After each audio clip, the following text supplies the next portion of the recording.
வடிவுக்கரசி வேற, எனக்கு தெரிஞ்ச வடிவுக்கரசி வேற. என்னன்னா நடிக்கும் போது நான் கேமராக்கு முன்னாடி நடிக்கிறோம். ஸோ இங்கே யாருமே இருக்க மாட்டாங்க. வடிவுக்கரசிக்கு எல்லாம் கேமரா பின்னால தான் இருக்குது. அதனால லைட் பாய்ஸ் எல்லாருமே பின்னால தான் இருப்பாங்க.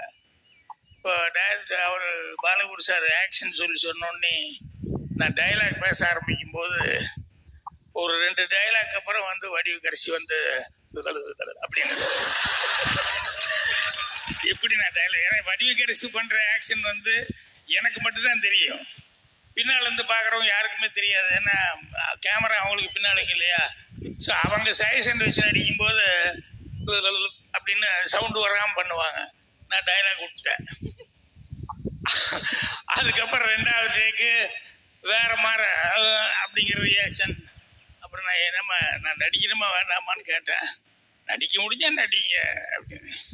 அப்புறம் நான் வந்து சொன்னேம்மா இந்த மாதிரிலாம் பண்ணாத, ரொம்ப கஷ்டம் நடிக்கிறது, நான் எப்படியோ ஓகே ஆனா போதுன்னு நடிச்சிட்டேன் அப்படின்னு சொல்லி. பார்த்தா ஒன்றும் தெரியாதமோ அது இந்த மாதிரிலாம் நல்லா பண்ணாங்க. இன்னும் 45ங்கிறதுல 65, 75, 85 அப்படின்னு சொல்லி போய்கிட்டே இருக்கணும். அந்த அளவு வந்து சிறப்பாக வரணும். நாங்களும் இந்த ஃபங்க்ஷன் வந்து வாழ்த்து